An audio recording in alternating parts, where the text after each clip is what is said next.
ವಿಶ್ವವಿದ್ಯಾನಿಲಯದಲ್ಲಿರ್ತಕ್ಕಂಥ ಕೃಷಿ ವಿಜ್ಞಾನ ಕೇಂದ್ರ ಬೆಂಗಳೂರು ಗ್ರಾಮಾಂತರ ಜಿಲ್ಲೆ. ನಮ್ಮ ಜಿಲ್ಲೆಯಲ್ಲಿ ಏನಪ್ಪ ಅಂತಂದರೆ ರೈತರದು ಒಂದು ಕಂಪ್ಲೇಂಟ್ ಮಾಡ್ತಾರೆ. ಏನಂತ, ಹೆಚ್ಚಿಗೆ ದನ ಸಾಕೋಕ್ಕಾಗೋದಿಲ್ಲ ಸರ್, ನಮ್ಮಲ್ಲಿ ಸಗಣಿ ಇಲ್ಲ, ಮಣ್ಣು ಪರೀಕ್ಷೆ ನಾವು ಮಾಡಿಸಿಲ್ಲ, ಮಣ್ಣಲ್ಲಿ ಸತ್ವ ಇಲ್ಲ, ಫಲವತ್ತತೆ ಇಲ್ಲ ಅಂತ ಹೇಳ್ಬಿಟ್ಟು. ಸೊ ಇಲ್ಲಿ ನಾವು ಮಣ್ಣಿನ ಫಲವತ್ತತೆ ಹೆಚ್ಚೋದಕ್ಕೆ ಹಲವಾರು ಕ್ರಮಗಳಿದ್ದಾವೆ. ಮೊದಲನೇದಾಗಿ ಬೇಸಿಗೆ ಉಳುಮೆ ಮಾಡ್ತಕ್ಕಂಥದ್ದು, ಬೆಳೆ ಪರಿವರ್ತನೆ ಮಾಡೋದು, ಹಾಗೆ ರಾಸಾಯನಿಕ ಗೊಬ್ಬರಗಳನ್ನ ಮೊರೆ ಹೋಗ್ತಕ್ಕಂಥದ್ದು. ಸೊ ನಾವು ನಮ್ಮ ಕೇಂದ್ರದಲ್ಲಿ ತಾವಿಲ್ಲಿ ಗಮನಿಸ್ಬೋದು, ಹಸಿರೆಲೆ ಗೊಬ್ಬರನ ಬೆಳೆದಿದ್ದೀವಿ. ಇದನ್ನ ಮೇ 16ನೇ ತಾರೀಕು ನಾವು ನಮ್ಮ ಕೃಷಿ ವಿಜ್ಞಾನ ಕೇಂದ್ರದಲ್ಲಿ ಇರ್ತಕ್ಕಂಥ ಜಮೀನಲ್ಲಿ ಎಕರೆಗೆ 8 ರಿಂದ 10 kg ಅಪಸೆಣಬು ಬೀಜವನ್ನು ನಾವು ಬಿತ್ತನೆ ಮಾಡಲಾಗಿತ್ತು. ಅದಾದ ನಂತರ ಇವತ್ತಿಗೆ 42 ದಿನ ಆಗುತ್ತೆ. ನಿನ್ನೆ ಮಳೆ ಆಗಿದ್ರಿಂದ ನಾವು ಇದು ನೋಡಿ, ಇದನ್ನ ಭೂಮಿಗೆ ಸೇರಿಸೋದಕ್ಕೆ ಸೂಕ್ತವಾದಂತಹ ಕಾಲ. ಯಾಕಪ್ಪ ಅಂತಂದ್ರೆ ಅಲ್ಲಲ್ಲಿ ಹೂ ಸ್ಟಾರ್ಟ್ ಆಗಿದೆ. ಅಂದರೆ ಬಿತ್ತನೆಯ 40ರಿಂದ 45ನೇ ದಿನಕ್ಕೆ ಅದು ಸೂಕ್ತವಾಗಿರ್ತಕ್ಕಂಥ ದಿನ ನಾವು ಮಣ್ಣಿಗೆ ಸೇರಿಸೋದಕ್ಕೆ. ಈ ಒಂದು ಅವಧಿನಲ್ಲಿ ನಾವು ಮಣ್ಣಿಗೆ ಸೇರಿಸೋದ್ರಿಂದ ಇಲ್ಲಿ ನೋಡಿ, ನಾವು ರೋಟಾವೇಟರ್ನ ಹಾಯಿಸಿದ್ದೀವಿ. ಸೊ ಈ ರೀತಿ ನಾವು ಮಣ್ಣಲ್ಲಿ ಸೇರಿಸೋದ್ರಿಂದ ಇದು ಸುಲಭವಾಗಿ ಕೊಳೆತು ಮಣ್ಣಿಗೆ ಗೊಬ್ಬರವನ್ನು ಸೇರಿಸುತ್ತೆ. ಸೊ ಇದರಲ್ಲಿ ಎಷ್ಟೆಷ್ಟು ಪೋಷಕಾಂಶಗಳ ಪ್ರಮಾಣ ಇದೆ ಅನ್ನೋದನ್ನು ನಾವು ತಿಳ್ಕೊಳ್ಳೋದಾದರೆ, ಸಾರಜನಕ 0.4 ಅಂದರೆ ಶೇಕಡ 0.4ರಿಂದ 1% ಸಾರಜನಕ ಇರುತ್ತೆ. ರಂಜಕ ಬಂದ್ಬಿಟ್ಟು 0.1ರಷ್ಟು ಶೇಕಡವಾದ ರಂಜಕ ಇರುತ್ತೆ.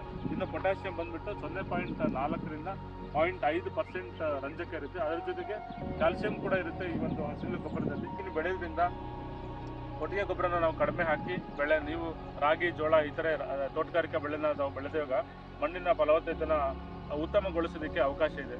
ಹಸಿರೆಲೆ ಗೊಬ್ಬರಗಳು ಅಂತಂದ್ರೆ ಸ್ಥಳದಲ್ಲೇನೆ ಬೆಳೆದು ಅಲ್ಲೇ ಗೊಬ್ಬರವಾಗಿ ಪರಿವರ್ತನೆ ಮಾಡ್ತಕ್ಕಂಥ ಬೆಳೆನ ನಾವು ಹಸಿರೆಲೆ ಗೊಬ್ಬರ ಅಂತ ಕರಿಬಹುದು. ಯಾವ್ಯಾವ ಬೆಳೆನ ಹಸಿರೆಲೆಗೆ ಬಳಸಬಹುದು ಅಂತಂದ್ರೆ, ವಿಶೇಷವಾಗಿ ದ್ವಿದಳ ಧಾನ್ಯಗಳು ವಾತಾವರಣದಲ್ಲಿರ್ತಕ್ಕಂಥ ಸಾರಜನಕನ ಸ್ಥಿರೀಕರಣ ಮಾಡ್ತಕ್ಕಂಥ ಶಕ್ತಿ ಹೊಂದಿರೋದನ್ನ ನಾವು ದ್ವಿದಳ ಧಾನ್ಯ ಬೆಳೆಗಳಂತ ಕರಿತೀವಿ. ಸೊ ಇದಕ್ಕೆ ಉದಾಹರಣೆ ಅಂದರೆ ಅಪಸೆಣಬು, ಡಯಂಚ, ಹುರುಳಿ, ಅಲಸಂದೆ, ಇನ್ನು ತೊಗರಿ ಆಗಿರ್ಬೋದು ಅಥವಾ ಅವರೆಗಾಗಿರ್ಬೋದು, ಇದನ್ನೆಲ್ಲನೂ ಕೂಡ ನಾವು ಹಸಿರೆಲೆ ಗೊಬ್ಬರವಾಗಿ ಬಳಸ್ತೀವಿ. ಇನ್ನೊಂದು ಇತ್ತೀಚೆಗೆ ನಸಗುನ್ನೆ ಅಂತ IHR ಅವರು ಮಕ್ಕುನ ಅಂತ ಇಂಗ್ಲೀಷಲ್ಲಿ ಕರೀತಾರೆ, ಅದನ್ನು ಕೂಡ ಇದನ್ನು ಬಳಸ್ಬೋದು. ಈ ಒಂದು ಸಂದರ್ಭದಲ್ಲಿ ನಾನು ಏನು ಹೇಳ ಬಯಸ್ತೀನಪ್ಪ ಅಂತಂದರೆ, ನಮ್ಮ ಗ್ರಾಮಾಂತರ ಜಿಲ್ಲೆಯಲ್ಲಿ ಹಲವಾರು ನಾವು ಅಡಿಕೆ ತೋಟಗಳನ್ನ ನೋಡ್ತಾ ಇದ್ದೀವಿ ಇತ್ತೀಚೆಗೆ. ಅದು ಯಂಗ್ ಅರೆಕನಡ್ ಗಾರ್ಡನ್ ಅಂತ ಹೇಳ್ತಾರೆ. ಇತ್ತೀಚೆಗಷ್ಟೇ ಅವರು 1 ವರ್ಷ 6 ತಿಂಗಳು ಅಥವಾ 2-3 ವರ್ಷದಲ್ಲಿ ಅಡಿಕೆನ ಬೆಳೆದಿರ್ತಾರೆ. ಫಲವತ್ತತೆ ಕಡಿಮೆ ಇರೋದ್ರಿಂದ ಅಡಿಕೆಯಲ್ಲಿ ಹಲವಾರು ಈ ಹಳದಿ ಕಲರ್ ಆಗಿರುತ್ತೆ. ಅದು ಯಾಕೆ ಅಂತಂದರೆ ಮಣ್ಣಿನಲ್ಲಿ ಫಲವತ್ತತೆ ಅಥವಾ ಸತ್ವ ಕಡಿಮೆ ಇರೋದ್ರಿಂದ. ಸೊ ಅಡಿಕೆನಲ್ಲಿ ಅಂತರ ಬೆಳೆಯಾಗಿಯೂ ಕೂಡ ಈ ಒಂದು ಹಸಿರೆಲೆ ಗೊಬ್ಬರವನ್ನು ಬೆಳಿಬೋದು. ಇದನ್ನ ಅಲ್ಲೇ ನಾವು ಸ್ಥಳದಲ್ಲಿ ಹಾಕೋದ್ರಿಂದ ವಾತಾವರಣದಲ್ಲಿರೋ ಸಾರಜನಕ ಕೊಟ್ಟಂಗಾಗುತ್ತೆ ಬೆಳೆಗಳಿಗೆ. ಸೊ ಮಣ್ಣಿನ ಫಲವತ್ತತೆಯನ್ನು ಕೂಡ ಹೆಚ್ಚೋದಕ್ಕೆ ಅವಕಾಶ ಇದೆ. ರೈತ ಬಾಂಧವರು ಎಲ್ಲ ಅಡಿಕೆ ತೋಟಗಳಲ್ಲಿ ಅಥವಾ ಇತರೆ ನೀವು ಯಾವುದೇ ತೋಟಗಾರಿಕೆ ಬೆಳೆನ ಬೆಳೀರಿ, ಆ ಒಂದು ಸಂದರ್ಭದಲ್ಲಿ ಕೊಟ್ಟಿಗೆ ಗೊಬ್ಬರ ಕೊಡಬೇಕಂದ್ರೆ ತಮಗೆಲ್ಲ ಗೊತ್ತಿರೋಂತೆ ಕೊಟ್ಟಿಗೆ ಗೊಬ್ಬರ ಕಾಸ್ಟ್ಲಿ. ಕೆಲವರು 2,000ರಿಂದ 15,000 ತನಕ ಕೂಡ ಒಂದು ಟ್ರ್ಯಾಕ್ಟರ್ ಲೋಡ್ಗೆ ನಾವು ಚಾರ್ಜ್ ಮಾಡೋದನ್ನು ನಾವು ಇತ್ತೀಚಿನ ದಿನಗಳಲ್ಲಿ ಗಮನಿಸ್ತೀವಿ. ಎಲ್ಲಿ ಕೊಟ್ಟಿಗೆ ಗೊಬ್ಬರ ಕೊಡೋದಕ್ಕೆ ಸಾಧ್ಯ ಇಲ್ಲ, ಅಥವಾ ಕೊಟ್ಟಿಗೆ ಗೊಬ್ಬರ 1-2 ಲೋಡ್ ಕೊಟ್ಟು ನಂತರನೂ ಕೂಡ ಹಸಿರೆಲೆ ಗೊಬ್ಬರ ಬಳಸಿದ್ರೆ ಮಣ್ಣಿನ ಫಲವತ್ತತೆಗೆ ಹೆಚ್ಚಿನ ಒತ್ತು ಕೊಟ್ಟಂಗೆ ಆಗ್ತಕ್ಕಂಥ ಸಾವಯವ ಗೊಬ್ಬರನ ನಾವು ಕೊಡೋದ್ರಿಂದ ಮಣ್ಣಿಗೆ ಎಲ್ಲ ರೀತಿಯಾದಂಥ ಪೋಷಕಾಂಶಗಳನ್ನ ನಾವು ಮಣ್ಣಿಗೆ ಒದಗಿಸಿದಂಗಾಗುತ್ತೆ. ರಾಸಾಯನಿಕಗಳ ಮೊರೆನೂ ಕೂಡ ಕಡಿಮೆ ಮಾಡ್ತಾ ಹೋಗ್ಬೋದು. ಅದರ ಪರವಾಗಿ ನಾವು ಮನವಿ ಮಾಡ್ಕೊಳ್ತೀವಿ, ದಯವಿಟ್ಟು ಹಸಿರೆಲೆ ಗೊಬ್ಬರಗಳನ್ನ ಬಳಸಿ, ಎಣ್ಣೆಕಾಳು ಹಿಂಡಿಗಳನ್ನ ಬಳಸಿ, ಬೆಳೆ ಪರಿವರ್ತನೆ ಮಾಡಿ. ಅದಾದ ನಂತರ ಮಣ್ಣು ಪರೀಕ್ಷೆ ಮಾಡಿಸಿ. ನಮ್ಮ ಕೇಂದ್ರದಲ್ಲಿ ಮಣ್ಣು ಪರೀಕ್ಷೆ ಸೌಲಭ್ಯ ಇದೆ. ಇಷ್ಟು ನಾವು ಪೋಷಕಾಂಶಗಳು ಮಣ್ಣಿನಲ್ಲಿವೆ ಅನ್ನೋದು ಕೂಡ ಮಾಹಿತಿನ ನಾವು ದೊರಕಿಸ್ಕೊಡ್ತೀವಿ ತಮಗೆ.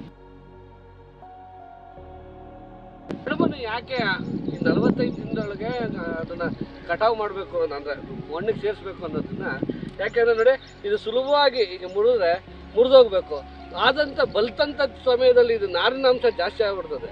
ನಾರಿನಾಂಶ ಆದಾಗ ತಿರ್ಗಿ ಅದು ಕೊಳೆಯಲಿಕ್ಕೆ ಸ್ವಲ್ಪ ಸಮಯ ತಗೊಳ್ಳೋದ್ರಿಂದ ರೋಟಾವೇಟರ್ ಹಾಕಿದಾಗಲೂ ಸ್ವಲ್ಪ ಆಗುತ್ತೆ. ಆದ್ದರಿಂದ 45 ಹೂವು ಬಿಡುವ ಮುಂಚೆ ಇದನ್ನು ನಾವು ಭೂಮಿಗೆ ಸೇರಿಸೋದ್ರಿಂದ ಇದು ಸುಲಭವಾಗಿ ಈಗ ಥರ ಭೂಮಿಗೆ ಸೇರಿದಾಗ ಸೂಕ್ಷ್ಮ ಜೀವಾಣುಗಳು ಅದನ್ನ ಕಾರ್ಯಚಟುವಟಿಕೆನ ಹೆಚ್ಚು ಮಾಡಲಿಕ್ಕೆ ಸಾಧ್ಯತೆ ಆಗುತ್ತದೆ.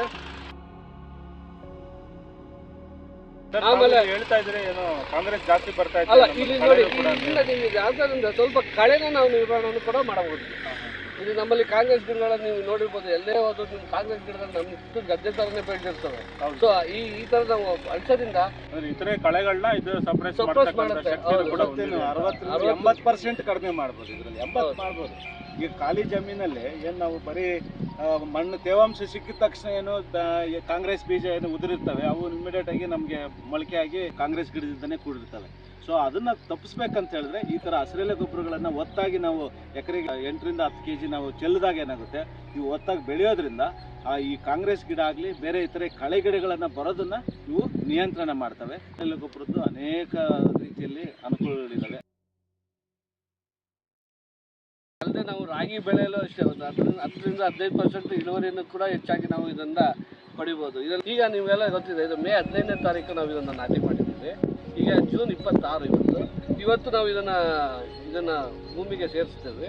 ಸೊ ಇದಾದ ನಂತರ ನಾವು 15 ದಿನಗಳ ಕಾಲ ಏನಂದರೆ ಕೊಳೆಯಲು ಬಿಟ್ಟು ನಂತರ ನಾವು ಜುಲೈ 2ನೇ ವಾರ ಅಥವಾ 3ನೇ ವಾರದಲ್ಲಿ ನಾವು ರಾಗಿ ಬಿತ್ತನೆ ಮಾಡೋದ್ರಿಂದ ನಮಗೆ ಸೂಕ್ತವಾದ ಸಮಯ ರಾಗಿ. ಈಗ ನೋಡಿ ನಾವೀಗ ML 365 ಮತ್ತು 322 ಈ ರಾಗಿಯನ್ನು ನಾವು ಅಲ್ಪಾವಧಿ ರಾಗಿ ಅದು 120 ದಿನಗಳವರೆಗೂ ಇದನ್ನು ದಿನಾವಧಿ ಇರ್ತದೆ. ಸೊ ಇದರ ನಂತರ ನಿಮಗೆ ಮಳೆ ಕಮ್ಮಿ ಆದಾಗ MR 316 ಅದು ಆಗಸ್ಟು ಸೆಪ್ಟೆಂಬರ್ ತಿಂಗಳಲ್ಲಿ ಅದನ್ನು ಕೂಡ ನಾವು ಇದನ್ನು ಬೆಳಿಬೋದು. ಸೊ ಈಗ ಬೆಳೆಯೋದ್ರಿಂದ ಏನಾಗುತ್ತೆ ಅಂದರೆ ನಮಗೆ ರಾಗಿಯಲ್ಲಿ ದಂಡೆಗಳ ಸಂಖ್ಯೆ ಜಾಸ್ತಿ ಆಗುತ್ತೆ ಮತ್ತು ರಾಸಾಯನಿಕ ಗೊಬ್ಬರಗಳ ಪ್ರಮಾಣವನ್ನು ನಾವು ಕಡಿಮೆ ಮಾಡ್ಬೋದು. ರಾಸಾಯನಿಕ ಗೊಬ್ಬರಗಳನ್ನ ನಾವು ಭಾಳಷ್ಟು ಒಂದು 20 ರಿಂದ 25% ರಾಸಾಯನಿಕ ಗೊಬ್ಬರಗಳನ್ನು ನಾವು ಕಮ್ಮಿ ಮಾಡ್ಬೋದು.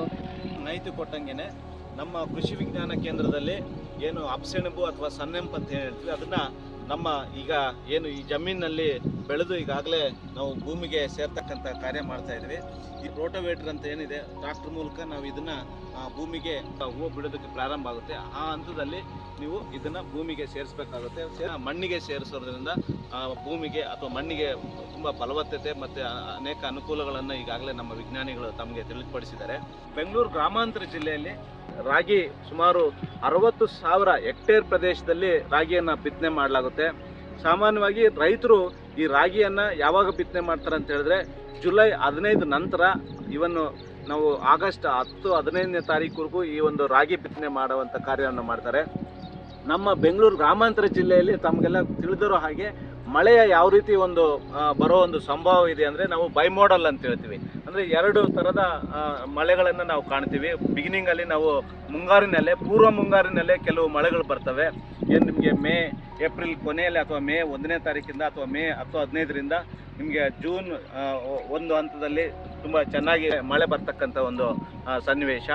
ಆ ಒಂದು ಏನು ಪೂರ್ವ ಮುಂಗಾರಿನಲ್ಲೇ ಮೇ ತಿಂಗಳಲ್ಲಿ ಬರ್ತಕ್ಕಂಥ ಮಳೆಗಳಿಗೆ ನಾವು ಜಮೀನನ್ನು ಖಾಲಿ ಬಿಡದೇ ನಾವು ಬಿತ್ತನೆ ಮಾಡೋ ಆಗಸ್ಟ್ 15ರವರೆಗೂ ಸಹ ನಾವು ಖಾಲಿ ಬಿಡದೇ ಈ ಥರ ಹಸಿರೆಲೆ ಗೊಬ್ಬರಗಳಾದಂತಹ ಅಪ್ಸೆಣಬನ್ನು ನಾವು ಇದನ್ನೇ ಮಾಡಿಕೊಂಡು ತದನಂತರನಿಗೆ ಅಥವಾ ಮಣ್ಣಿಗೆ ಈ ಒಂದು ಅಪ್ಸೆಣಬನ್ನು ಬೆಳೆದು ಸೇರಿಸೋದ್ರಿಂದ ಅನೇಕ ಅನುಕೂಲಗಳು ಆಗಿ ಮಾತ್ರನೇ ಬೆಳೀತಾ ಇದ್ದಾರೆ. ಅಕಡಿ ಸಾಲಾಗಿ ಯಾವುದೇ ಒಂದು ದ್ವಿದಳ ಧಾನ್ಯ ಬೆಳೆಗಳನ್ನು ಬೆಳೀತಾ ಇಲ್ಲ. ಯಾಕಂತ ಹೇಳಿದ್ರೆ ನಾವು ಏನು ಯಾಂತ್ರೀಕರಣದಿಂದ ನಾವು ಕಟಾವು ಮಾಡೋ ಒಂದು ಪ್ರಮೇಯ ಇರೋದ್ರಿಂದ ಯಾರೇ ರೈತರು ಇವಾಗ ಹೆಚ್ಚಿಗೆ ಈ ರಾಗಿ ಜೊತೆಗೆ ತೊಗರಿ ಆಗಲಿ ಅಥವಾ ಅಲಸಂದೆ ಆಗಲಿ ಮತ್ತೊಂದಾಗಲಿ ಅಕಡಿ ದ್ವಿದಳ ಧಾನ್ಯ ಬೆಳೆಗಳನ್ನು ಬೆಳೀತಾ ಇಲ್ಲ.